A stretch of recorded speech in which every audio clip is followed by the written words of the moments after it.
Sometimes a man bets everything, just to prove he ain't nothing. Jack Harlan, the laughter hit harder than the desert wind. It rolled across Dry Creek's sun-bleached main street like dust off a stampede, loud mocking, and aimed squarely at one man. Jack Harlan stood alone in the heat, sweat dripping from his brow, staring down at the slip of paper in his hand, the deed to a barn every rancher in Arizona had walked past, spit near, or called cursed. He didn't smile, didn't speak. His last 50 cents were gone, and in return, he'd bought what most folks considered the dumbest pile of rotten wood in the territory.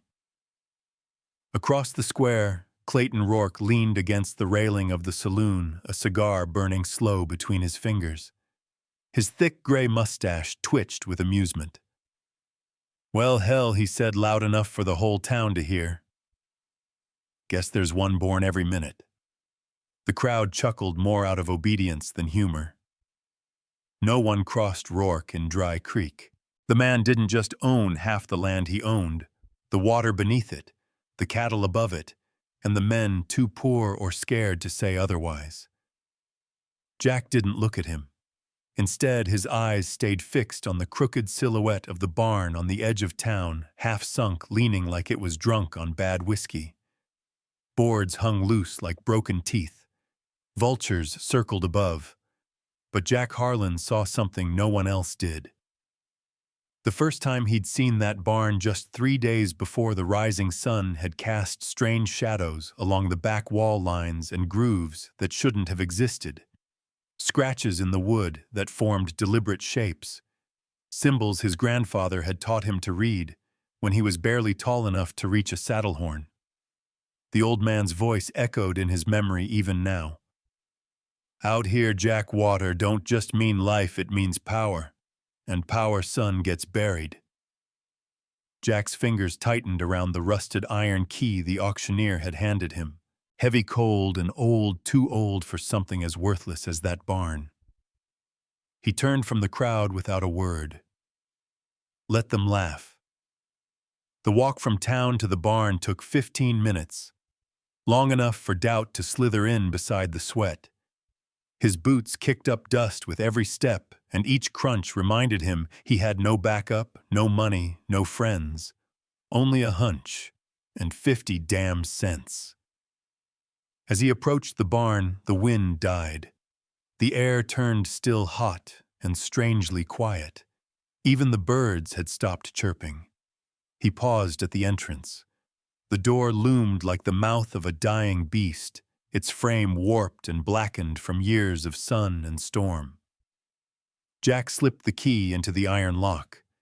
It resisted at first, then clicked a sound too deliberate, too sharp. The barn groaned as the door creaked open and something inside shifted. Not like old wood settling. Something else. Like awareness. Dust swirled in the sudden shaft of sunlight as he stepped inside. What met him was not what he or anyone would have expected. The interior was immaculate. Solid oak beams stood straight and true. The floor, though, layered in dust, was thick, unwarped, and intact. No rot, no termite trails. It was like the outside had aged 50 years, while the inside had been sealed in time. Jack's heart thudded. He moved toward the back wall where he'd seen the markings from outside. He knelt, brushing away the dust with trembling fingers. There they were, deeper, sharper, up close. Not just symbols, coordinates. He traced the largest one with his thumb. It pointed westward, then down.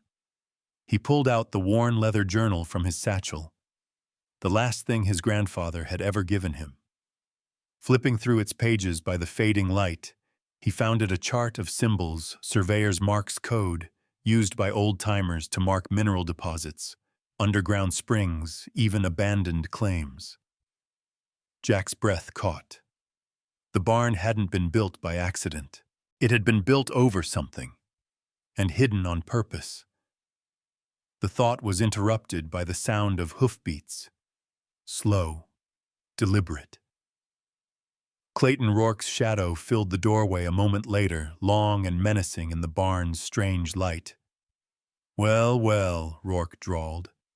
"Looks better in here than out, don't it?" Jack stood, slipping the journal into his back pocket. "Didn't figure you as the curious type," Jack said. Rourke stepped inside his boots, silent on the wooden floor. "Oh, I'm curious when fools throw their last coin on rotted wood. Makes a man wonder if there's something he missed." Jack forced a smile. "Sometimes a man bets everything, just to prove he ain't nothing." Rourke's grin tightened. "Or sometimes a man don't know his place. That's dangerous out here." The older man glanced at the wall at the markings. Jack stepped slightly in front of them. Rourke noticed, but said nothing. "Listen, boy," he said, his voice lowering. "This barn's been empty for years.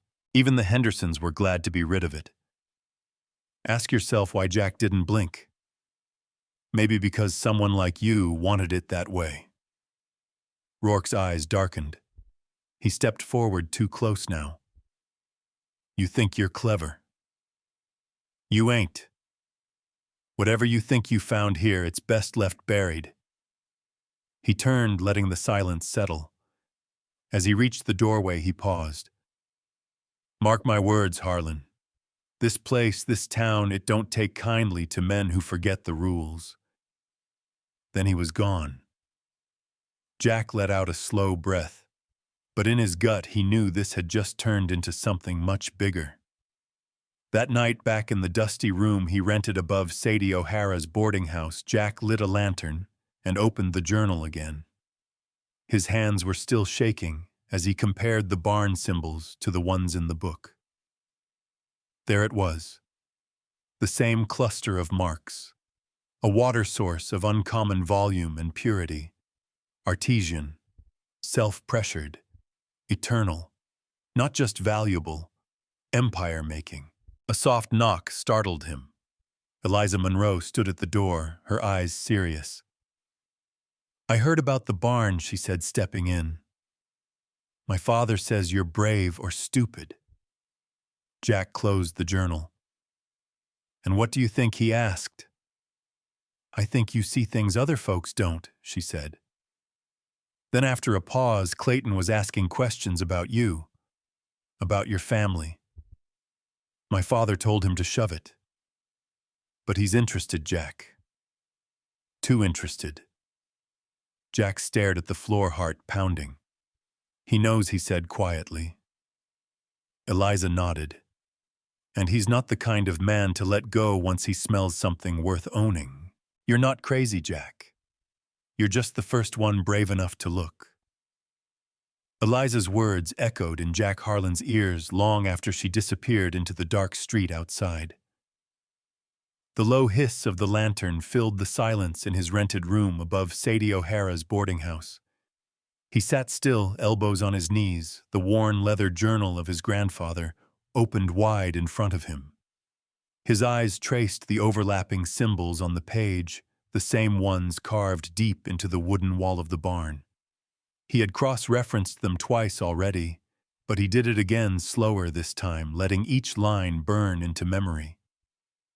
The markings weren't just surveyor's symbols. They were a map, an old kind from a time before the land was swallowed up by ranches and fences and men like Clayton Rourke. And if his grandfather's notations were accurate, that barn wasn't just sitting on dirt. It was sitting on pressure, on life, on power. The kind that could water an empire. Jack closed the book and leaned back, exhaling hard. His heart thudded with something between hope and fear.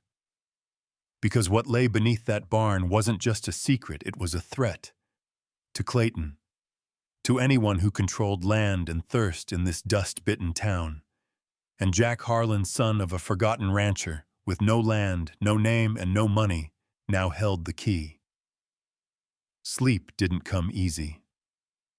When it finally did, it was shallow and haunted. A rustling wind woke him before dawn. He dressed quickly, slung the satchel with the journal over his shoulder, grabbed a shovel, and headed into the waking desert. The barn sat still in the first pink light of morning, its warped frame casting long, twisted shadows over the cracked ground. Jack walked slowly along the side, stopping where the carvings had been deepest. The oak boards, though faded, hadn't decayed the way the outside made them seem. He ran his fingers over the markings again, then knelt and began brushing away dirt near the floorboard base. He worked in silence for an hour, sweat beading at his temple as the sun climbed higher. Beneath the dust and hay, he found something solid, an old patch of stone foundation. He cleared more. There was metal beneath, square, flat, embedded, an iron cover, about 3 feet across, set into the packed earth, rusted at the edges, but clearly man-made. Jack swallowed his pulse loud in his ears. There were markings on the iron, too, matching the ones on the wall and in his grandfather's journal. And then he saw it. Etched faintly along the bottom curve, E.M. Henderson, 1847. God's blessing runs deep. Jack sat back on his heels. E.M. Henderson, same name as the widow who sold the barn. Her husband hadn't abandoned this place. He'd protected it. Or maybe he'd tried. Rourke must have known. Maybe not the full story, but enough to want the place kept quiet. If the well had been sealed deliberately, it was to keep it hidden, not preserved, which meant Jack was the first person in over 30 years to lay eyes on it. The realization came with weight. Not just the physical kind, like the lid now daring him to lift it, but a moral one. What he did next wouldn't just affect him. This was water real clean, never ending. In Dry Creek, that was more than valuable. It was sacred and dangerous. He didn't try to open it. Not yet. Instead, he replaced the hay, scattered dirt back over the metal, brushed away his boot prints, and walked out into the sunlight where the wind had picked up. He needed time. And help. The general store opened just after sunrise. Jack stepped inside, the air heavy with the scent of burlap and kerosene. Elijah Boone, known to most as Doc Boone, stood behind the counter sharpening a pencil with a pocket knife. "Well," the old man said, not looking up either. "You're here for flour, or you've just uncovered something that's got the Rourke boy sending men sniffing round the town like bloodhounds?" Jack raised an eyebrow. "He's asking about me," Boone nodded slowly, slipping the pencil into his vest. "Came in just after dark last night. Didn't buy a damn thing. Just leaned on my counter and asked real polite if I knew anything about your folks. About what you're doing out at that barn." Jack hesitated. "What did you tell him?" "I told him to go to hell, same as I tell anyone who pretends to ask questions when they really mean threats." Jack couldn't help but smile. Boone narrowed his eyes.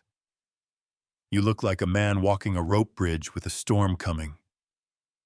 Jack stepped closer, his voice low. "I found something. Under the barn. I'm not ready to say what yet, but it's big. Real big." Boone studied him. "And you think Rourke's gonna let you keep it?" "I think he'll try not to," Jack said. The older man grunted. "Then you better move fast. If you wait, you won't be the one opening that well." Jack's brow lifted. "You said well." Boone gave him a knowing look. "I'm old, not blind. I knew Henderson. Watched that barn go up myself back when I was young enough to carry a hammer. He wasn't building no barn. He was covering something." Jack's pulse jumped. "You ever tell anyone?" Boone shrugged. "And get men like Rourke sniffing at me for 40 years, nah. But I always wondered what happened to Henderson. Good man. Didn't deserve to vanish the way he did." There was a pause between them. A mutual understanding settled. Jack turned to leave, but Boone called after him. "Son," he said, "secrets in this town, they don't stay buried. Not forever. Best decide if you're digging for truth or digging your own grave." Jack didn't go back to the barn right away. Instead, he took a slow walk past the edge of town where the riverbed had dried to cracks and brittle grass. He stood at the edge of that bone-dry wash, staring at the sun-baked horizon. There was no future in Dry Creek without water. And right now, the only future worth fighting for was buried under that barn.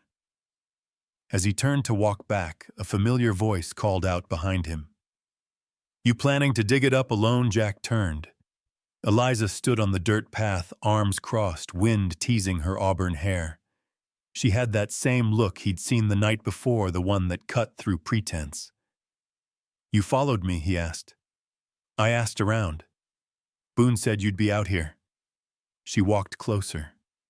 "Look, Jack, whatever you found, it matters. And not just to you." He studied her. "You believe me?" Eliza held his gaze. "You're not crazy, Jack. You're just the first one brave enough to look."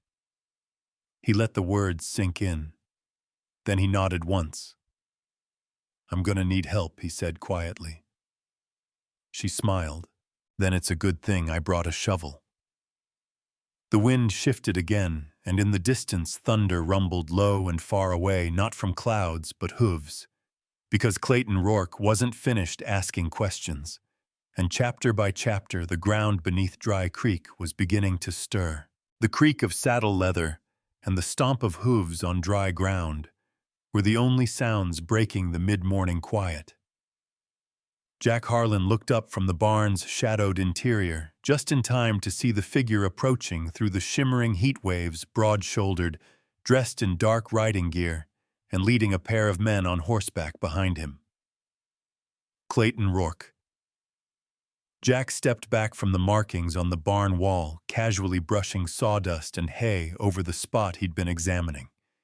His heartbeat picked up, but his face stayed calm. Rourke dismounted slowly, brushing invisible dust from the sleeve of his coat. His boots crunched as he walked toward the barn door, stopping just short of the threshold. "You've been busy," Rourke said, his voice smooth as polished iron. Jack leaned against a beam, arms crossed. "I tend to be when something's mine." Rourke's eyes flicked toward the structure. Hard to believe anyone would waste sweat fixing up a shack that's more ghost than building. Still, he looked around, slow and deliberate. It does have a certain charm. The silence stretched between them like a wire drawn tight. Rourke stepped forward, boots echoing lightly on the floorboards that shouldn't have been this solid, this well-preserved. He glanced up, taking in the beams overhead, the structure's hidden strength beneath its crumbling face. Then he smiled, that fox's smile of his. "I've been thinking about your little purchase. 50 cents wasn't it damn near charity?" Jack said nothing.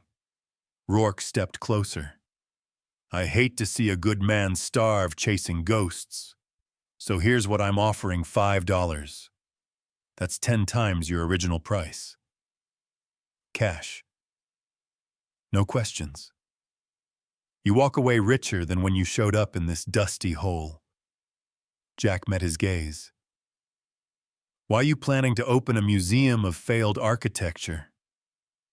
Rourke's smile didn't falter, but his eyes hardened. "Let's just say I appreciate history, especially when it might come back around." Jack turned away, pretending to inspect a warped window. Some history's better left buried. "That's so," Rourke's tone dropped lower. "Funny thing, Harlan, when men turn down easy money, they usually got something better in mind. Or they're hiding something." Jack turned back slowly. "You think I'm hiding something in this place?" Rourke shrugged. "Only thing I know for sure is that barns don't fix themselves. And men like you don't spend their last coin on rot and termites unless they see something the rest of us don't." He walked to the back wall, the same wall Jack had marked and memorized. His gloved hand reached out, tracing one of the carved symbols with a lazy fingertip. "These are interesting," he said casually. "You wouldn't happen to know what they mean, would you?" Jack's voice stayed even. "Probably just old carpenter marks. Nothing more." Rourke chuckled softly. "Or surveyor marks, maybe. You know, your grandfather had a bit of a reputation around these parts. Always digging holes. Always poking around land that didn't belong to him. Funny how he died before he ever found anything worth keeping." The insult landed with the weight of a thrown bottle, but Jack didn't move. He'd learned long ago that Rourke wanted reactions, anything to gain the upper hand. Instead, he said calm and clear, "Sometimes a man buys something just to have a place to call his own, even if it's falling apart." Rourke tilted his head slightly, studying him. Then, without warning, his voice sharpened. "You can walk away rich or limp away regretting." The words hung there like smoke after a gunshot. Jack let the silence stretch. Then he spoke slowly, clearly. "I'm not selling." Rourke stared at him. Long. Measuring. "Not yet," he muttered finally. "But everyone sells sun sooner or later." He turned on his heel, signaling to the two men outside with a small wave. They mounted up again without speaking, but Rourke paused once more at the edge of the barn, hand resting on the warped doorframe. "Men who dig too deep tend to fall into holes they can't climb out of," he said. "Especially out here. This land remembers, and it don't like being disturbed." With that, he mounted his horse and rode off, his men flanking him like shadows. Jack watched them disappear in the heat haze. Only then did he allow his spine to relax. He walked back to the markings, brushed off the dust Rourke's finger had smeared, and traced them again with his own hand. The pattern was becoming clearer now. The marks on the wall weren't just directions, they were part of a spiral, a map that started at the corner and worked inward, and it pointed eventually straight down. He took out the journal, cross-referenced the coordinates again, and this time he found a match he'd missed before. A notation in his grandfather's writing, EH. Buried source pressurized. Location sealed, intentionally suspected threat of claim theft. Coordinates aligned with Henderson's site. Jack's breath caught. Henderson. Widow Henderson. It wasn't just a barn. It was a hiding place. He didn't have long. He knew Rourke would be back. Not with money next time, but with men and fire and shovels. As he stepped out into the late morning sun, his shadow stretched long across the cracked earth. Across the way, he saw someone waiting by the gate. Sadie O'Hara. She waved him over. Jack jogged the distance, boots kicking dust, and stopped in front of her. Her face was pale, lips pressed into a line. "I heard Rourke rode out here," she said. "Did he make you an offer?" Jack nodded. $5. Said it was charity. Sadie's face hardened. "He offered my husband a deal, too. Back when this land still belonged to the Hendersons." Jack narrowed his eyes. "What happened?" Sadie looked away for a moment, then back. "He refused to sell. Started digging near that barn. Next week, he disappeared. Sheriff called it abandonment. But I know better." She reached into her bag and pulled out a torn piece of parchment, brittle and faded. "My husband drew this. Just before he vanished." Jack unfolded it. Coordinates, markings, a spiral. It matched the symbols in the barn. Sadie's voice dropped. "Whatever he found, Rourke wanted it bad enough to make him disappear." Jack's jaw clenched. "And now he wants me gone too." Sadie stepped closer, her eyes sharp. Don't end up like my husband, Jack. If you're going to stay in this fight, you need allies. And fast. Jack tucked the parchment into his journal and looked back at the barn, now nothing more than a silhouette under the noon sun. The lines were drawn, and he had a choice to make. Because if Rourke had erased one man before, he wouldn't hesitate to do it again. And next time he'd bring more than words. He'd bring a storm. In the distance, a dark figure watched from a hill. Tall, broad, quiet. A stranger in town. But not for long. And he wasn't a man who came to talk. My husband found the well, and Rourke made damn sure no one else ever would. The words dropped from Sadie O'Hara's mouth like a shot clean and loaded with a decade's worth of pain. Jack Harlan sat across from her in the narrow parlor of her boarding house, the oil lamp between them, throwing tall, flickering shadows against the walls. The air was thick with the smell of coffee dust and the past. Sadie didn't look like the kind of woman who carried ghosts, but Jack could see them behind her eyes, now quiet, watching, waiting. He unfolded the parchment she'd handed him just an hour earlier, a torn fragment of a map. The spiral marking on it was unmistakable, almost identical to the carvings in the barn and the symbols in his grandfather's journal. A few faint numbers had been scratched near the edge coordinates. Measurements. Confirmation. This was Williams, Sadie said, not looking at the page. Her voice was steady, but her hands were clenched in her lap. He was never one to talk much, but he'd been working that land for years before I ever laid eyes on him. He knew the dirt like he knew the back of his hand. One day he came home white as bone and said, "Sadie, if something happens to me, you make damn sure this paper stays safe." Jack stared down at the parchment, his mind racing. "Why didn't you come forward?" She let out a bitter laugh. "And say what?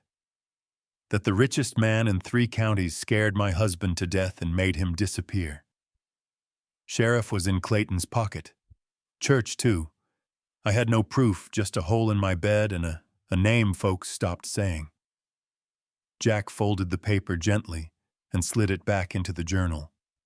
"Well, now there's 2 of us who've seen it. And Rourke knows I have." Sadie looked at him, then really looked. "Then you better ask yourself what my husband never did in time.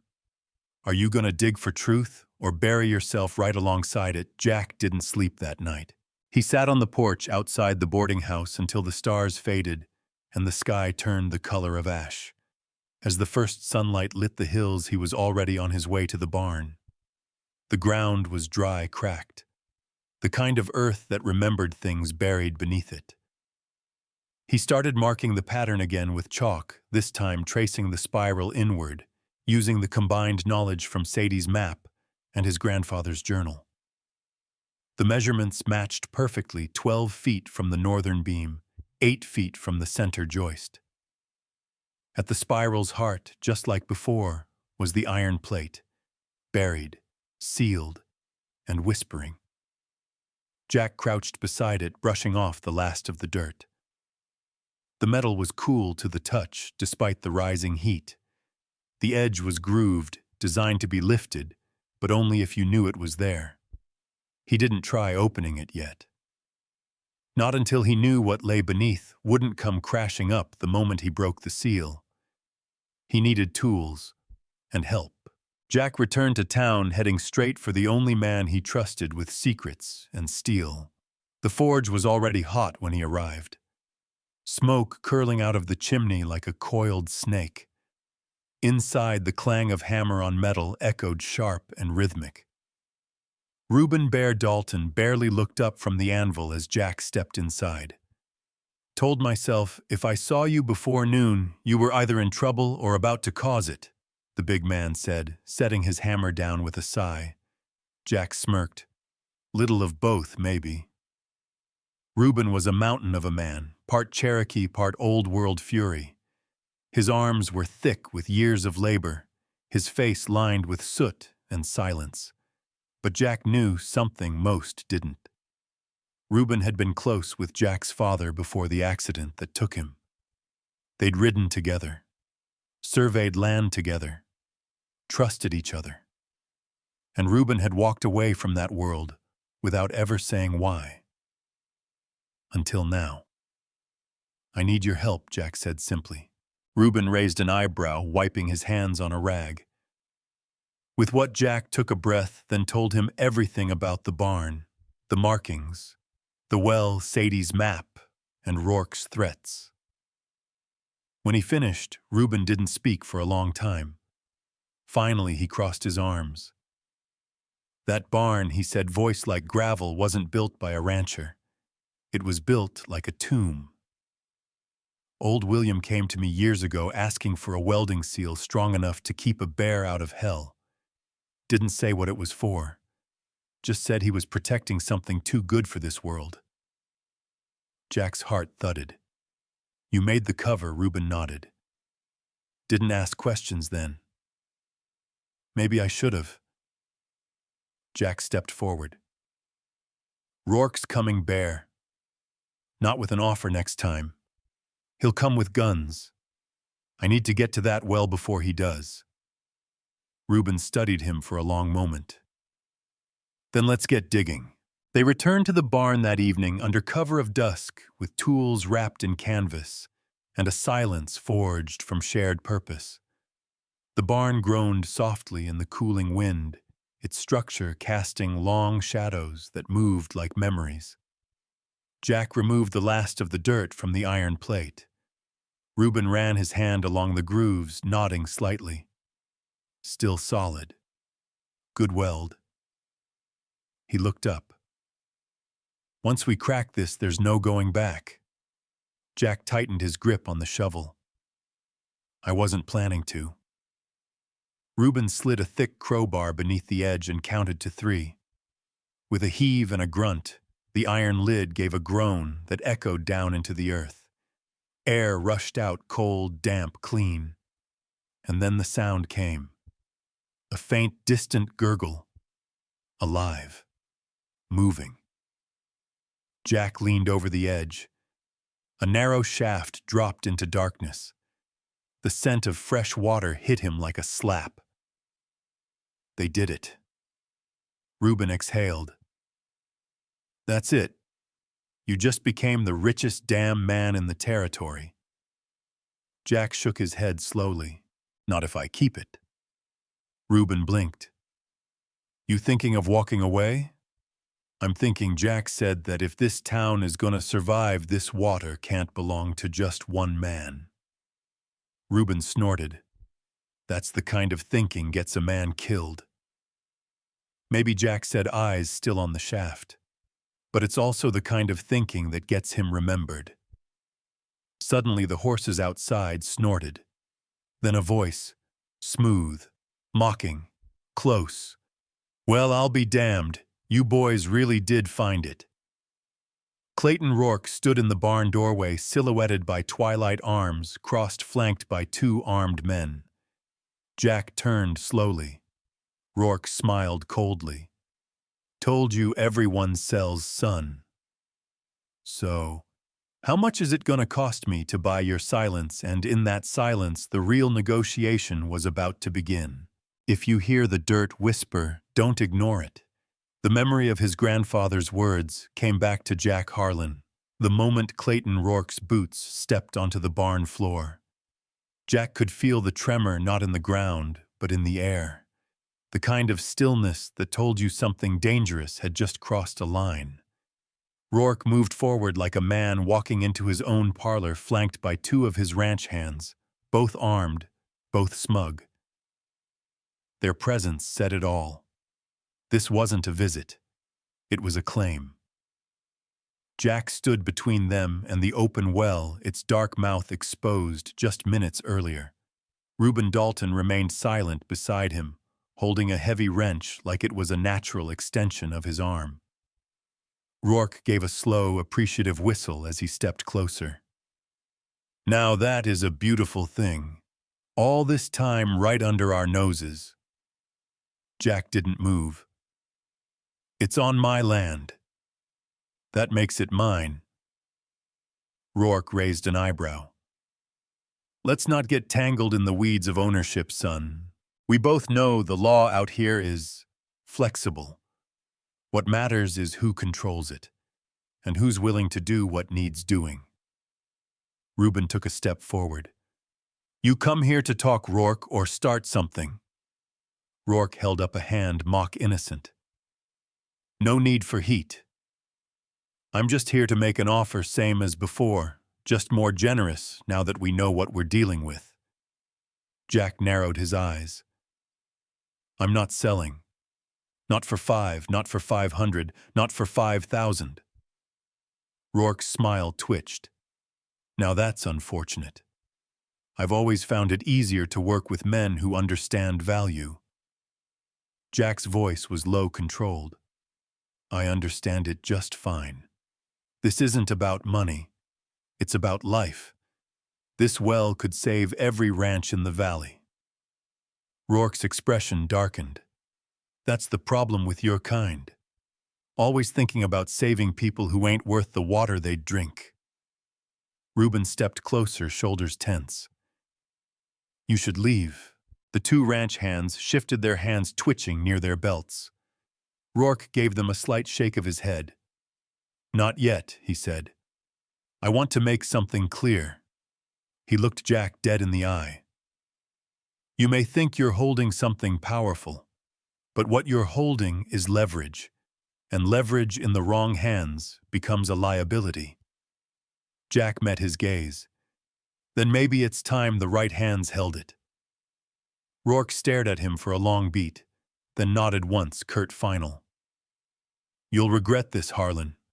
Water flows, and so does power. But blood, that stains. He turned and walked out, his men trailing behind. No shots fired, no overt threat. But the message had been delivered. Reuben waited until their horses disappeared over the ridge before letting out a breath. He knows now, he said. Jack nodded. He knew before he walked in. He just needed to see it with his own eyes. They covered the well again, sealing the iron plate and dragging hay over the space. Jack locked the barn door and reinforced it from the inside before heading back to town with Reuben. That night, Jack sat alone in his rented room, the journal spread out before him, the edges curled with age and dust. He ran his finger along the margin beside the spiral symbol. There, in his grandfather's looping script, was the note again, artesian source. Sealed intentionally. Pressure high. Value incalculable. Only release if trust outweighs fear. Jack leaned back in his chair. Was he ready for that? He knew the well would change everything. Not just his life, but the balance of the entire territory. Landowners would revolt. Rourke would fight. And folks would come from every dusty corner of Arizona to try and stake a piece of it. But what if he didn't release it? What if he just kept it buried? He could live quiet. Safe. Hidden. But his grandfather's words echoed again. If you hear the dirt whisper, don't ignore it. Because the land always knew, and it had chosen to speak. A soft knock pulled him out of his thoughts. Eliza Monroe stood at the door, her face pale and urgent. Jack, she said, stepping in without waiting. I just saw Clayton. He was at the sheriff's office. Jack stood quickly. Did he file something? No. But he was talking to someone out-of-town rider. Tall, lean, looked military almost. Jack's pulse jumped. A gunslinger, I think so, Eliza said. My father saw them ride off together. Clayton's done playing nice. Jack grabbed his coat and the satchel with the journal. Then we don't wait.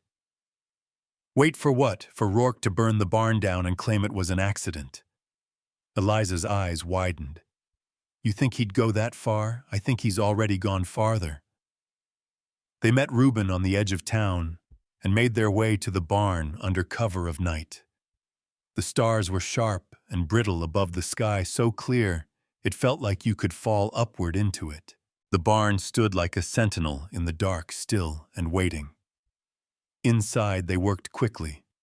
Jack and Reuben reinforced the beams around the iron plate. Eliza documented the markings with ink and parchment, sketching the wall symbols and notations. If the barn burned, they'd need proof. Reuben lit a lantern and handed Jack a steel rod. Let's find out if it's still alive. Jack slipped the rod through the seal crack and angled it into the shaft. There was a pause, then a wet hiss. Water. Fresh. Pure. Waiting. Reuben smiled faintly, still breathing. They sealed it again. But as Jack turned to close the barn door, he froze. A shadow moved at the far edge of the field. Then another. Faint glints of metal. Eliza joined him at the door. What is it? Jack's voice was tight. They're here. Reuben grabbed the lantern and doused it. Darkness swallowed the barn. Outside, the rustle of grass and the soft clop of boots moved closer. Then a voice, low, mocking from the night. Well, well. Told you they'd be here. It wasn't Rourke. It was someone colder. New. Professional. Jack felt the chill settle into his bones. Because Clayton Rourke hadn't come to buy anymore. He'd come to erase.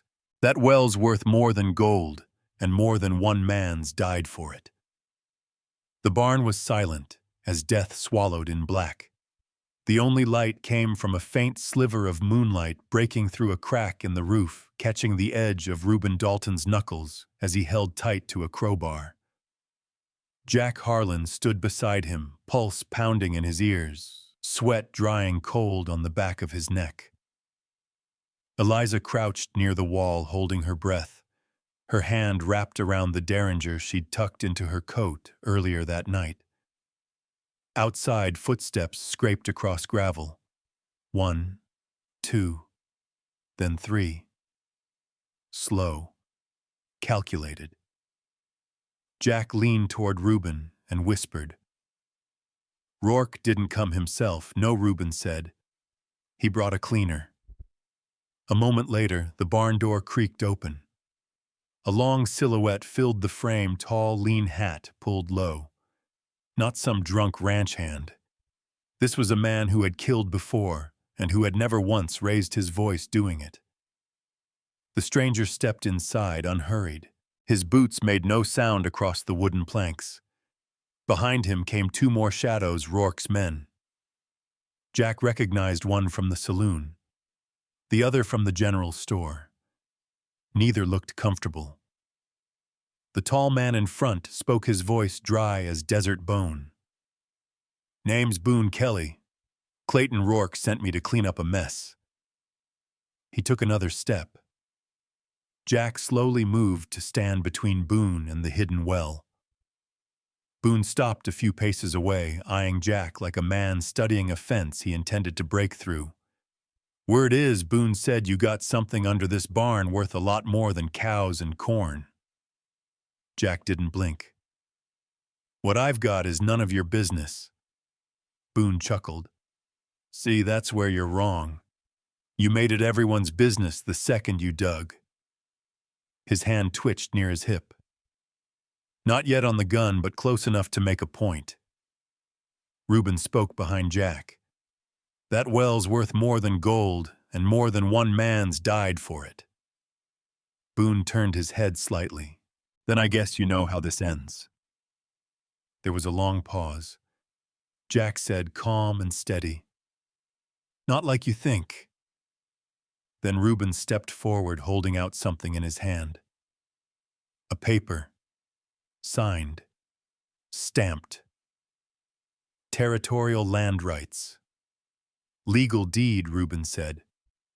filed with the town clerk yesterday. Witnessed. Verified. Boone's jaw moved like he was chewing on the new information. And what you think law scares a man like me, Jack didn't move. No. But killing 3 unarmed folks in a legal structure, well, that might get the territorial marshals riding in. And you won't like that kind of attention. Boone said nothing. His men shifted behind him, uncertain now. The air stretched thin as thread. Then Boone exhaled through his nose. Smart. Stupid, but smart. He turned on his heel. But before stepping out, he added, Rourke's done playing nice. He don't care about law. He don't care about you. Next time he won't send a man like me. The door closed behind them, and just like that, the barn breathed again. Jack let out a shuddering breath. Eliza stood, hand trembling slightly as she holstered her pistol. He would have shot us without blinking. Reuben nodded. But not tonight. You bought time. That's all. Jack looked at both of them. We use it. At sunrise, the 3 of them rode out to a ridge overlooking Dry Creek. Jack carried the journal, Sadie's map, and the freshly stamped deed. The valley below stretched dry and cracked like parchment left out in the sun too long. This land used to grow wheat and feed and life, Reuben said, squinting into the glare. Now it just swallows dreams. Jack opened the journal again, running his fingers over the page that matched the spiral pattern carved into the barn. He pointed at a series of notations. These numbers here, they aren't just directional. They're flow rate estimates, pressure depth. My grandfather recorded a natural water table pushing up through volcanic rock. That's why the well hasn't dried up. It can't. Reuben raised an eyebrow. And how many people know this right now, just us? And Rourke? Eliza looked from the ridge to the town. So what do we do? Keep it buried. Jack shook his head. We document it. We register the location, the flow data, the structural details of the well, and we file it with the Territorial Land Office. Once it's official, Rourke can't claim it, can't bury it, can't erase it. Reuben grunted. You still don't get it, Jack. Rourke doesn't care about laws. He buys them. He bends them. And when they won't bend, he breaks them. Eliza added, the only thing keeping him from torching that barn is the eyes watching. Jack nodded. Then we make sure more eyes are watching. Later that day, Jack walked into Dry Creek's general store and found Doc Elijah Boone leaning behind the counter as usual, chewing on a toothpick. Need your help, Jack said, laying down the map and deed. Doc Boone raised an eyebrow. You looking to start a war, looking to end one before it starts? Jack explained everything about the well, the pressure, the deed, the threats. He left nothing out. Boone listened patient, then straightened and said, I'll do one better than help. I'll make damn sure the truth gets told. Collins, the surveyor from the Territorial Land Office, is scheduled to pass through here in 4 days. I'll send word for him to come early. Once he signs off on this, well, it's in the record. Jack exhaled. Thank you. Don't thank me yet, Boone said. Rourke's gonna come hard before then. You need to be ready. That night, Jack sat on the barn's roof watching the stars. Below the sealed well slumbered patient and powerful. Beside him, Eliza said quietly, You really think the town will stand with you? Jack was quiet for a long time before answering. I think they're tired of being afraid, and water has a way of making people brave. Reuben appeared at the ladder rifle slung across his back. They'll need to be.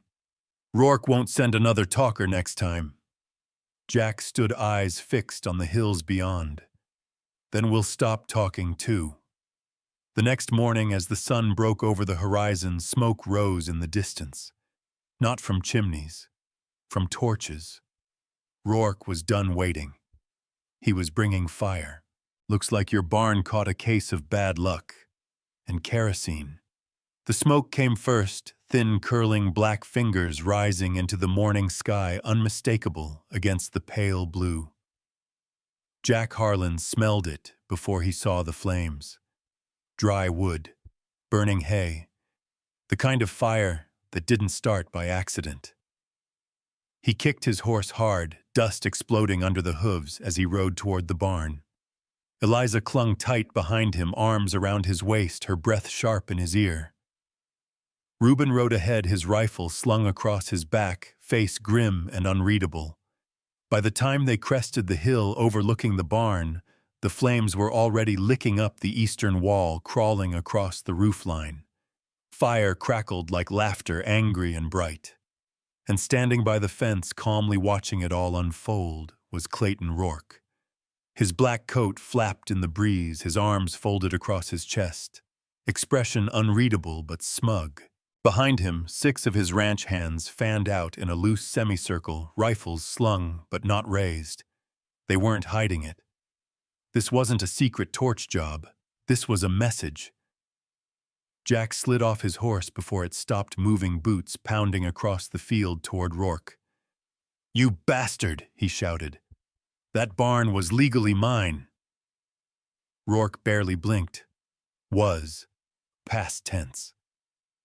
Jack felt fire in his chest, hotter than the one devouring the barn. "You don't get to rewrite ownership just because it's inconvenient." Rourke tilted his head. "Son, this is Arizona territory.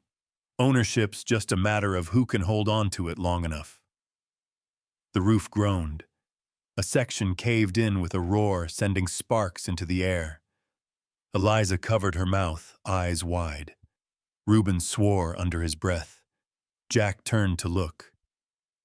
The barn, everything he'd worked to preserve, everything tied to his grandfather's legacy, Sadie's map, the carved symbols, was becoming ash. Rourke stepped forward, gesturing lazily to the flames. "Terrible shame," he said, his voice mock somber. "These old buildings are such fire hazards. Lucky thing no one was inside when it caught fire all by itself." "You set this," Jack growled. "Prove it." Behind Rourke, one of the ranch hands laughed. Another spit into the dirt. Jack clenched his fists. He wanted to lunge, to swing, to bury a punch in Rourke's smug face. But he didn't, because then Rourke would win. Instead, Jack turned back toward the fire just in time to see the flames reach the center of the barn. And that's when everything changed. There was a sound like a kettle boiling deep underground, a sudden hiss. Then with a deafening rush, a column of water exploded up through the floor, bursting through burning debris and shooting 20 feet into the air.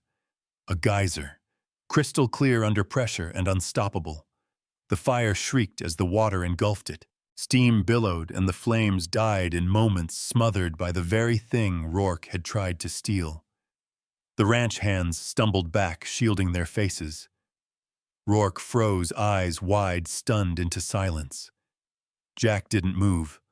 Water rained down, soaking the ground. His shirt, his boots.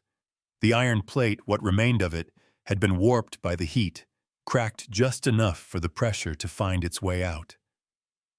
And now it wasn't stopping. Rourke whispered, "Impossible." Jack turned, water dripping from his brow. "No," he said, voice like stone. "Justice." The townspeople began arriving within minutes. Some had seen the smoke. Others had heard the explosion.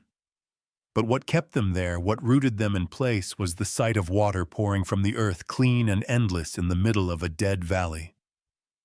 Thomas Boone arrived first, galloping up on his mule, eyes wide. "My God," he muttered. "It's real." Jack nodded. "Artesian. Self-pressurized.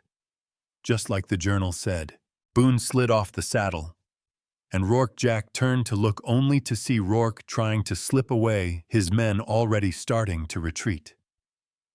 But Boone wasn't alone. From behind him came Surveyor Collins 3 days early. "Hold it right there," Collins barked. Rourke stopped in his tracks, jaw clenching. Collins dismounted, pulling a leather case from his saddlebag. "I witnessed the fire. I witnessed the well. And I've seen the deed. Harlan owns this land, this water. Any attempt to claim otherwise is theft under territorial law." Rourke turned, glaring at Collins. "You're siding with a boy who paid 50 cents for a pile of rot." Collins raised a brow. "That pile of rot just saved this town." He moved past Rourke, walking to the geyser. The water had slowed but was still flowing strong. Collins knelt, dipped a flask, sniffed, then drank. Then he stood and announced, "This is a sustainable artesian well, high mineral content, potable, likely to support irrigation across multiple acres." A cheer rippled through the crowd. Jack looked around. Faces that once looked down on him now stared with awe, with respect. Eliza stepped beside him, gripping his hand. "My father's already talking to other ranchers," she whispered. "They want to organize, work together, share the water." Jack nodded. "Good. That's what it was always meant for." Rourke, red-faced, pushed forward. "This isn't over," Collins turned, unflinching. "Oh, it is. You burned private property. You attempted to intimidate a legal landholder. You're under investigation." Rourke's men began to back away, realizing they were badly outnumbered. Jack stepped closer, voice quiet but firm. "You lost, Rourke. The water's out. The people saw it. There's no putting it back underground." Rourke's nostrils flared. "I gave this town its backbone." Jack shook his head. "No. You held it by the throat." Rourke didn't answer. He turned, mounted his horse, and rode off without another word. His men followed, heads down. As they disappeared over the ridge, the people of Dry Creek gathered around the well, touching the water, letting it wash over their hands, their boots, their hope. Boone looked at Jack. "What happens now?" Jack gazed out at the field, the smoke still rising in wisps around the geyser. "Now," he said, "we build something that lasts." Later that evening, as the sun dipped low and turned the sky the color of blood oranges, Jack stood beside the well, watching the water cascade gently into the new troughs Reuben had built from scrapwood. Eliza sat nearby, her sketchbook in her lap, drawing. He spoke softly. "I never expected the fire to save it." She looked up, smiling. "Funny how justice doesn't care about plans." Jack watched the sun fall behind the hills, and somewhere out there he knew Rourke was already planning his next move. But so was Jack. Because now he wasn't just protecting a well, he was protecting a future. Water's life in this land, and the law protects life. Surveyor Collins crouched by the well, running his hand through the steady flow of water, gushing into the makeshift troughs. The crowd that had gathered earlier was thinning, but a small group still lingered. Neighbors, ranchers, merchants, all watching the stream, like it was gold pouring from the earth. Maybe it was. Jack Harlan stood a few paces back, his shirt still damp, eyes fixed on Collins. He hadn't taken a full breath since the fire died. Collins stood, slowly wiped his hands on his trousers, and faced Jack. "I've seen a lot of springs, son. Some good, some foul, most of them dried up before they made a difference. But this," he gestured toward the water, "this one's a miracle." Jack didn't respond at first.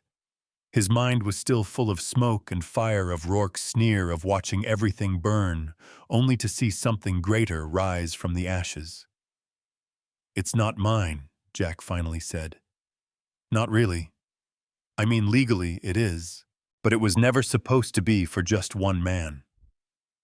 Collins studied him for a long moment, then nodded once firmly. Good. Because what you've got here isn't just a well. It's leverage. The kind that makes friends fast and enemies faster. Jack looked around. The barn was gone, only charred beams and scattered ash remained. But the well still stood proud and pouring. You saw Rourke, Jack said. You saw what he did. I did, Collins replied. And I'll testify to it in front of any judge who asks. From behind, Thomas Boone approached, tipping his hat. Town's already talking. Folks are riled up in a way I haven't seen in years. They want change, Jack. I don't want to be the man who leads them, Jack said quietly. Boone shrugged. Sometimes it don't matter what you want. It matters what they need. Eliza stepped up beside Jack, her hand brushing his arm. They need someone who's not afraid of Rourke. Someone who didn't flinch when fire came. Jack looked at her and then to Collins. So what happens next with the law? Collins opened his satchel and pulled out a thick, leather-bound ledger. Territorial land policy is clear. Water rights are tied to land ownership. You have the deed. You have the well. And now, he added, flipping to a blank page, you'll have official documentation that no one can contest. He dipped a pen in ink, then paused. What do you want this place to be called? Jack blinked. The property number, the well, the source. Jack hesitated, then said, The People's Spring. Collins nodded. Fitting. As the surveyor wrote, Jack's thoughts drifted back to his grandfather's journal. The warnings, the notations, the careful sketches that only made sense now. He'd always wondered why the old man had never dug himself. But maybe it wasn't his to uncover. Maybe he knew it would take someone with nothing left to lose. Water's life in this land, Collins said as he signed his name with a flourish. And the law protects life. He tore the page from the book and handed it to Jack. This is proof. Rourke can fight it. He can scream and lie and buy every man he can find. But he can't erase this. Jack folded the document carefully, tucking it into his satchel. Thank you. Collins gave a small smile. Thank me by keeping that well open. And keeping your back against the wall, because men like Rourke don't lose quietly. The next few days passed in a whirlwind. Word spread beyond Dry Creek. Ranchers from neighboring towns rode in, drawn by rumor and hope. They brought stories of their own dry wells, dying cattle, cracked fields. They came not just for water, but for leadership. Jack found himself at the center of it all. Reuben helped organize the building of new troughs and ditches, directing men like a general. Eliza met with local families, drawing maps and writing letters.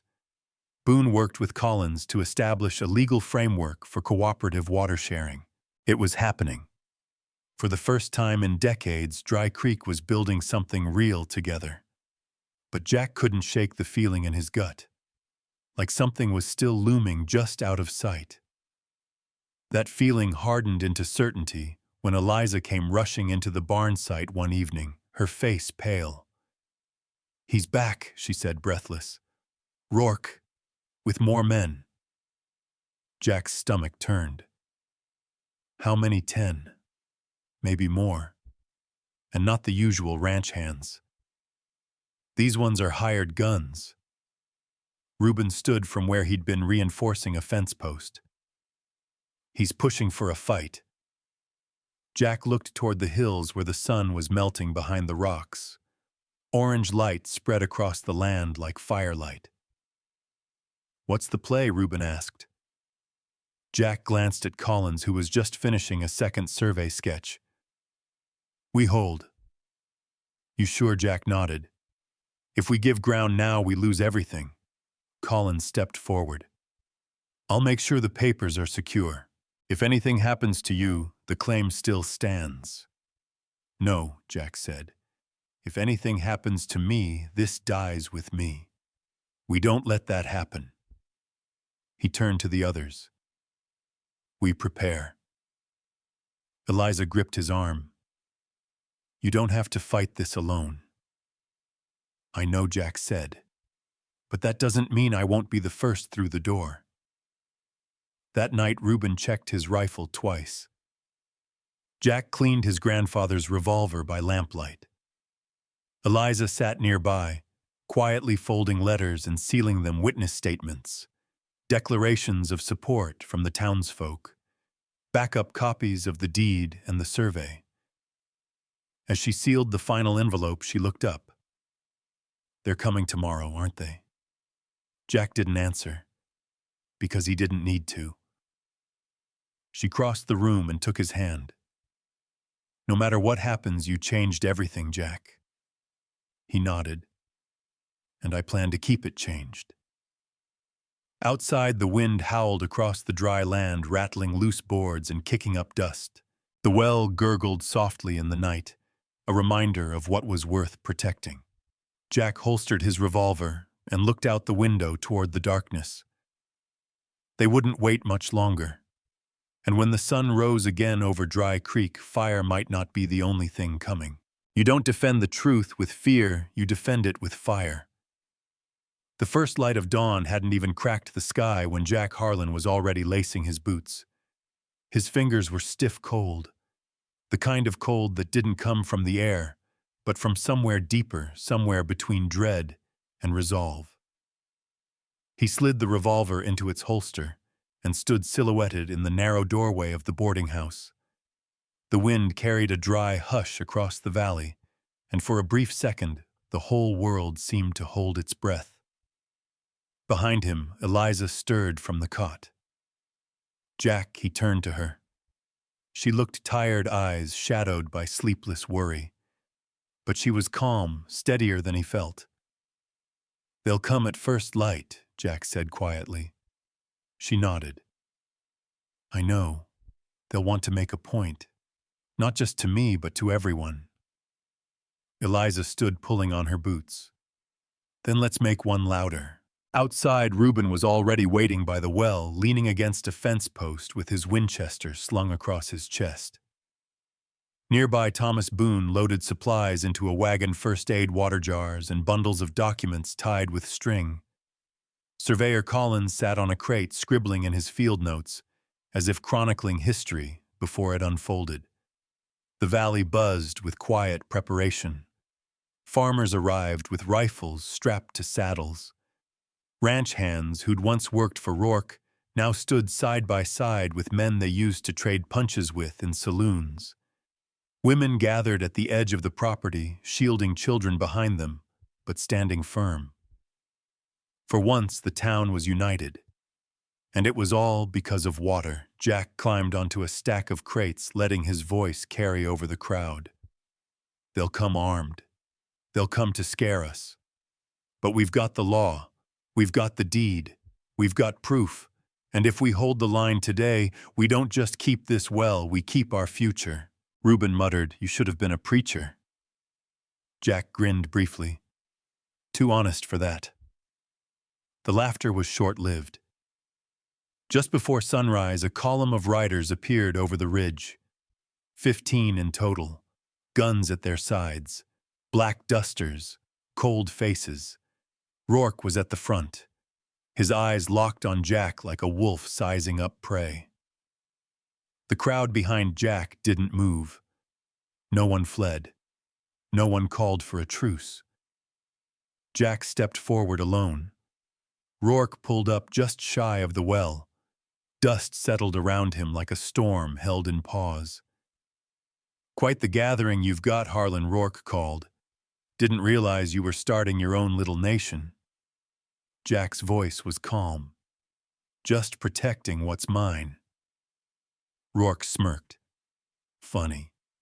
That's what I'm here to do." He dismounted slowly, pulling off his gloves with exaggerated calm. "You can still walk away. Call it a mistake. Sell me the land. Triple what I offered before." Jack shook his head. It was never about the money, Rourke. This town's been choking for years, because men like you hoarded what should have been shared. Rourke's jaw clenched. You really think these people will stand by you when bullets fly? Jack didn't flinch. They're not standing by me. They're standing for something. And you're standing on borrowed time. Rourke's smile vanished. He signaled with his hand. His men dismounted. Guns were drawn casually but deliberately. The tension cracked like dry ice in the heat. Then movement behind Jack. Eliza stepped forward holding a rolled parchment. The land is legally registered, she said, voice clear. Water rights confirmed. We have signatures from the territorial surveyor and support from Dry Creek's council. She passed the document to Surveyor Collins, who unfurled it and held it up. This well is protected by law. Rourke glanced at it unimpressed. Law don't mean much when no one's around to enforce it. Jack raised his voice. Then enforce this. He pointed toward the crowd, dozens now. Men with rifles, women with axes, children clinging to parents watching. You try to take this by force, Rourke, and there'll be no peace left in this valley. You won't win, not today, not tomorrow, not ever. Rourke's eyes flicked across the crowd. He saw it now. Conviction, not anger, not fear. Conviction. And conviction was harder to kill than men. But something dark passed over his face. He turned to one of his men, Boone Kelly. Light it, Rourke said. They want a war, we'll give them fire. Boone took out a small oil can already soaked with kerosene. He began walking toward the wooden aqueduct Reuben and Jack had built just days earlier. Jack's pulse spiked. He stepped forward. You do that, and you burn your own future. Boone paused, glancing back at Rourke. Rourke's voice was ice. They've already taken mine. Jack shouted. Boone, think this well doesn't just serve me, it can serve everyone, even you, your children. You burn it now, and all you're left with is dust. Boone hesitated. The match in his hand trembled. Rourke's jaw tightened. Do it! Jack's voice cracked like thunder. You don't defend the truth with fear, you defend it with fire. Boone looked from Jack to Rourke, then back again, and dropped the match into the dirt. The silence that followed hit like a thunderclap. Rourke stared, betrayed. Boone turned his back on him. That was all it took. Rourke lunged for his pistol, but Reuben fired first. A shot rang out, cracking the morning wide open. Rourke staggered back, clutching his shoulder. Screams echoed. Dust flew, but no one else fired. His men froze, caught between loyalty and survival. Then, slowly, rifles lowered. Rourke collapsed to one knee, blood seeping through his jacket. Jack walked to him, stopping just feet away. It's over, Jack said. You lost. Rourke looked up, hate still burning in his eyes. You think this will last, he rasped. People forget. They always forget. Jack crouched, his voice low but final. Not this time. This time they'll remember who tried to burn water. He stood, turned, and the crowd roared. Not in violence, in triumph. Eliza ran to him, wrapping her arms around his shoulders. Reuben followed, laying a hand on Jack's back. Surveyor Collins moved toward the center of the group, his voice rising. The people's spring is protected by law, by the land, and by the people who stood their ground today. The crowd erupted again, not with fists or fire, but with hope. For the first time in decades, Dry Creek was free, and the future flowed steady and clear, just like the spring. Justice doesn't ride in fast, it digs its roots deep. The day after the standoff, Dry Creek felt like a different place. The dust still blew the same way, the wind still howled through the broken shutters of abandoned houses, but something fundamental had shifted beneath the surface. People weren't just surviving anymore. They were standing taller, speaking louder, working together. And the water flowed. The People's Spring, as it had officially been named, hadn't stopped since the day the barn burned. Clear, cold water rushed through hand-dug channels, feeding livestock troughs, pouring into barrels, revitalizing dry fields. The land that once cracked and withered now showed faint signs of green.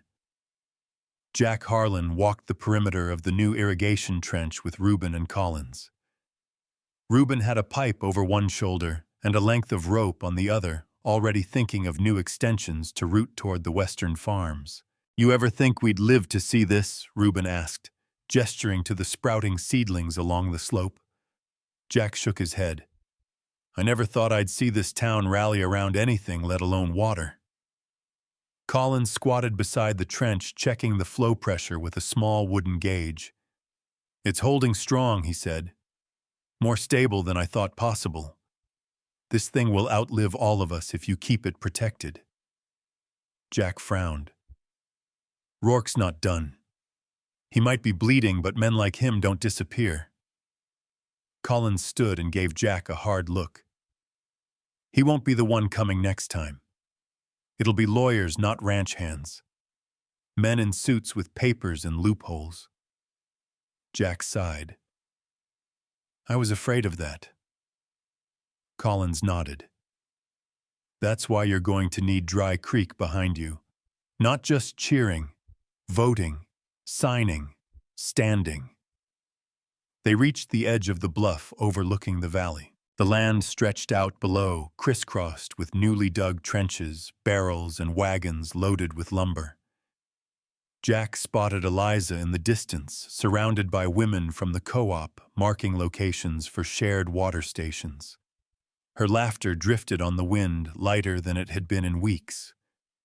Reuben nudged Jack. "You've become the one thing you didn't want to be." Jack smirked. "What's that?" Reuben grinned. "A symbol." Jack shook his head. "I'm just trying to keep the water clean." "You're trying to keep justice alive," Reuben said. "And that don't ride in fast, it digs its roots deep." Later that afternoon, Jack gathered the core townspeople in the remains of the town hall. The roof still had holes and the back wall leaned at a dangerous angle, but the floor was solid and the sunlight warm. Eliza stood beside him. Reuben leaned against a post. Boone sat near the front, cradling a thick bundle of signed documents, affidavits, petitions, water-sharing agreements. Jack cleared his throat. "We've come far. But it's not over. We held our ground once, but the next fight won't come with torches. It'll come with contracts, loopholes, and people trying to twist our words." A murmur of agreement spread through the crowd. Jack held up one of the freshly printed papers. "This is a charter. It establishes the Dry Creek Water Cooperative. It makes us legal stewards of the spring, not just owners. It outlines rights, responsibilities, and protections." He passed it to a woman in the front row. "Sign it. Pass it down."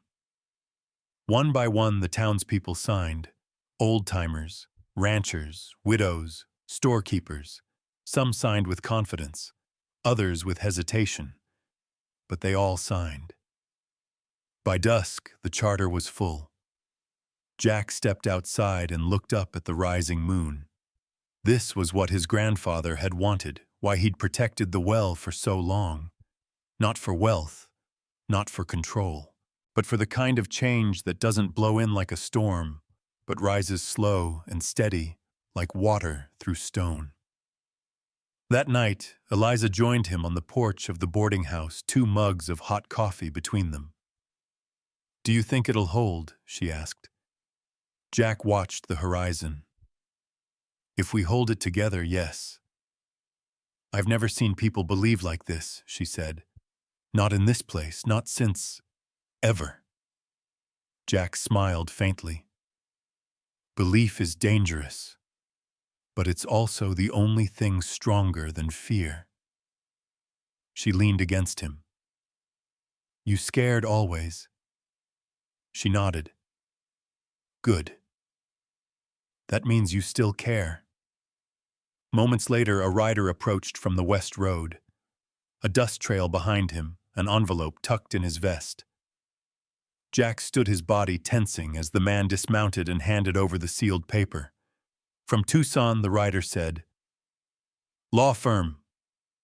Jack opened it, scanned the contents, then handed it to Eliza. She read aloud, Notice of intent to litigate.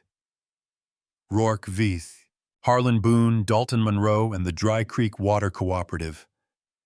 Reuben joined them on the porch, just in time to hear the last word. Here we go, he muttered. Round 2. Jack folded the letter slowly, methodically. Collins had been right. Rourke wasn't finished. But neither were they. Jack looked to Reuben. How long would it take to ride to Prescott? 2 days if we don't stop. Jack nodded. Then we ride at first light. We take this to the territorial court.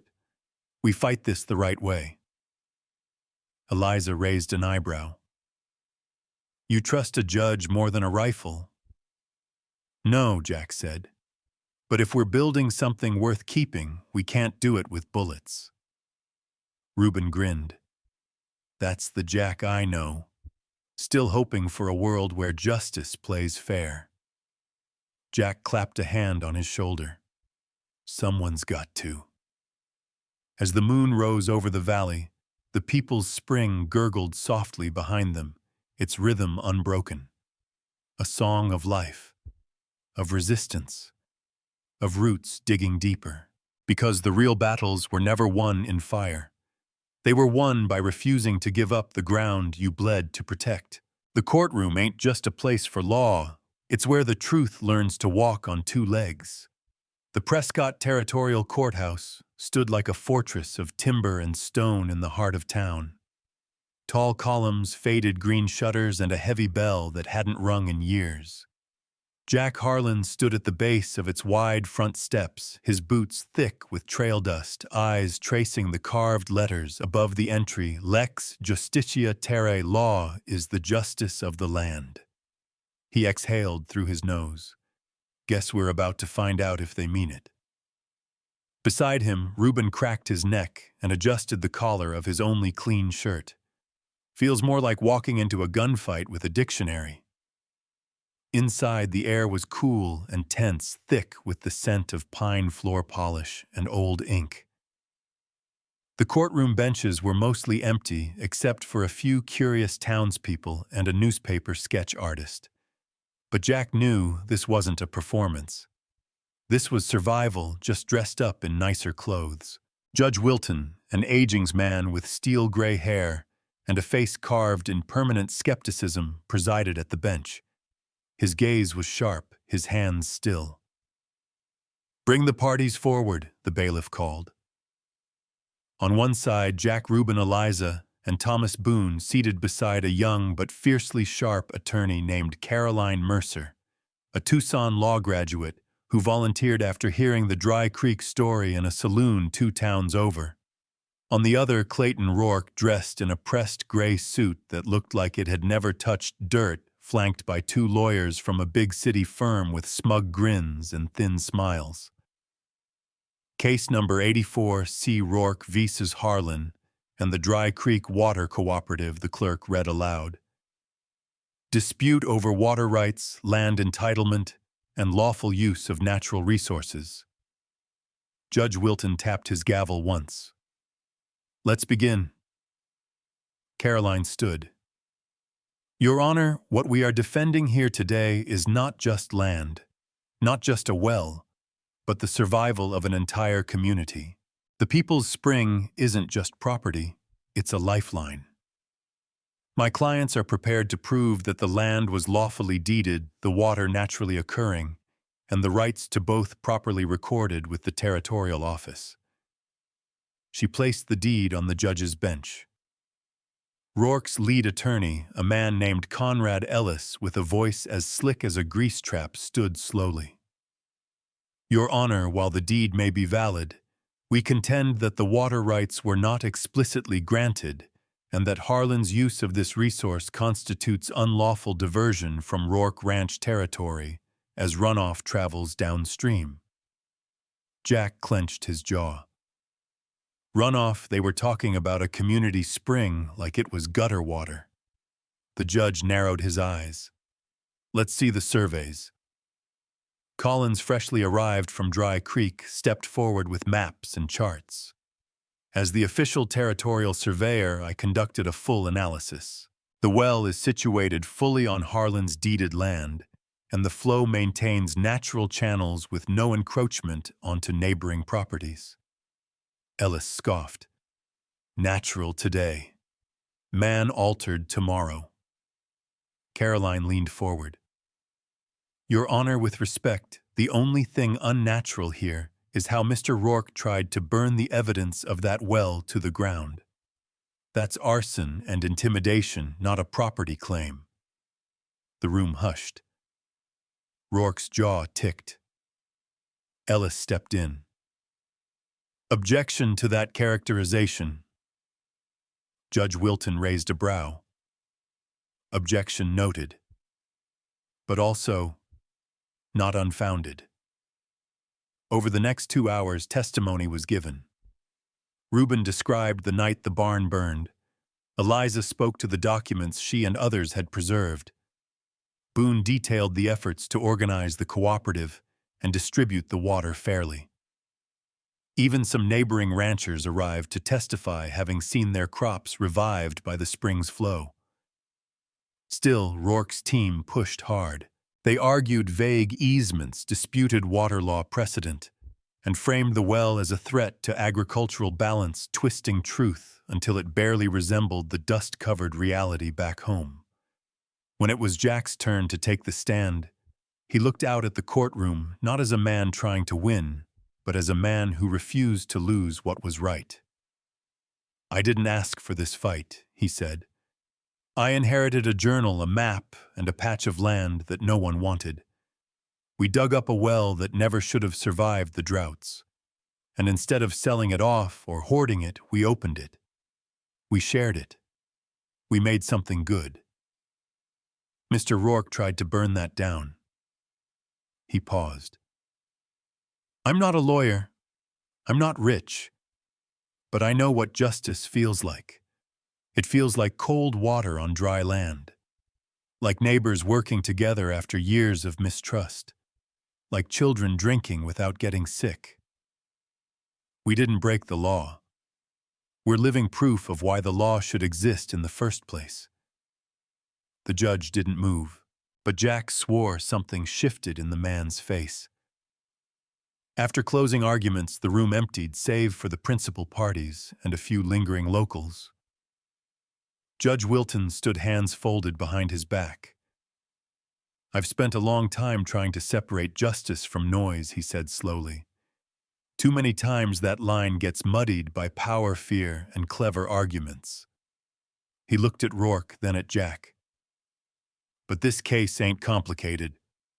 He reached for his gavel. This court rules in favor of Harlan and the Dry Creek Cooperative. The deed stands. The water rights stand. The well is protected by territorial law. The gavel fell like thunder. Rourke sat motionless. Jack let out a breath he hadn't realized he'd been holding for 2 days.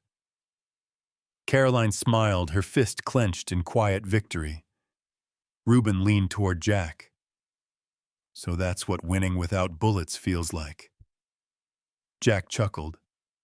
Feels just as good. Maybe better. As they exited the courthouse, a small group of travelers from Dry Creek greeted them with cheers and claps. Someone had brought a wagon to carry them home. Eliza climbed up beside Jack, her hand slipping into his. You did it. No, Jack said, glancing back at the building. We did. She looked at him. Now what? Jack scanned the horizon. Now. We go home. and make sure that spring never dries up no matter who tries. Because justice had roots now, and they ran deep. The wind swept low through Dry Creek as summer arrived, not with heat and dust like the years before, but with green shoots pushing up through the hardened soil. It had rained twice that week, gentle soaking rains that left the earth smelling rich and alive. But even without the rain, the people's spring kept flowing steady and clear, winding its way through hand-dug channels and shared reservoirs filling barrels, troughs, and clay jugs stacked in shaded sheds. It was a new rhythm, one earned. Jack Harlan stood beneath the rebuilt archway of the barn the third time it had been constructed on that spot, but the first time by a crew of neighbors instead of hired hands. His gloves were thick with dust, but there was a quiet pride in the soreness of his back. Across the field, Reuben argued with a stubborn pipe, muttering curses under his breath. Eliza sat nearby under the shade of a cedar tree sketchbook, in her lap drawing the new irrigation map that would stretch toward the western ridge. Beyond them, children played in the shallow creek that now branched from the spring, their laughter rising like birdsong. It didn't happen overnight. Nothing good ever does. After the court ruling, Rourke withdrew to the edge of the territory. Rumor had it he sold off half his land to cover legal fees. Some said he was still plotting a comeback. Others said he was broken, his pride crushed beneath the very thing he once tried to burn. Jack didn't care which version was true. That part of the story was over. The part that mattered now was what came after. Boone had been voted in as head of the water cooperative with Eliza, by his side managing administration and communication. Reuben, who never fancied leadership, became the town's unofficial engineer. Every week, more ranchers signed onto the cooperative. The flow was rationed but fair. Disputes were settled not by threats or fists, but around tables with shared meals and shared steaks. The change was slow, but it held. That evening, Jack walked the edge of the land where his grandfather's old journal had once been buried. He held it now, worn leather pages curled at the edges, but every word preserved. He sat down in the grass near the base of the old oak stump, the one they'd found split down the middle after the fire, and opened the journal to the final page. There, written in his grandfather's careful, uneven hand, were the words Jack never really understood until now. It's not the water that saves us. It's what we do when we find it. He stared at that line for a long time, listening to the trickle of water in the distance. He had spent so much of his life thinking survival meant holding on, gripping the land, the memories, the hurt. But maybe it was the letting go that mattered most. Letting go of anger, letting go of pride, letting others in, letting the truth breathe. Behind him, Eliza approached and lowered herself beside him, her fingers brushing the journal. He really believed in this place, she said softly. Jack nodded. He just didn't live to see it. Eliza smiled. But you did. You made it real. They sat in silence for a moment, the kind that didn't need words. Then she said, "Do you ever think about leaving? About going somewhere easier?" Jack chuckled. "Every time I yank a root out of hard ground." She nudged his shoulder. But if you want to build something honest, something lasting, you start in the place where no one else will. And then you stay, even when it's hard. She looked out across the valley. "It's not just a well anymore, is it?" "No," Jack said. "It's a promise." Later that night, the people of Dry Creek gathered for a harvest feast, not because crops were overflowing, but because there was enough. Enough to share, enough to celebrate. Tables were laid out in the square. Lanterns swung gently in the breeze. Music played off-key but with heart. Jack stood near the well, watching a girl no older than 10 fill a ceramic jug, and carry it back to her family with both arms wrapped tight around it. Collins, now something of a legend in town, stepped beside Jack with a tin cup of cider. "You ever think the story would end this way?" he asked. Jack didn't look away from the girl. "I stopped thinking of it as my story. That's when it started to work." Collins sipped. "Most folks think change comes from big gestures. But this," he said, motioning around them, "this is what real change looks like. People showing up day after day, choosing community over control, choosing trust. Choosing to share water in a desert," Jack added with a smile. Collins raised his cup. "To the spring." Jack clinked his own cup against it. "To what comes after." When the sun dipped low and the stars began to scatter across the velvet sky, Jack walked once more to the edge of the spring.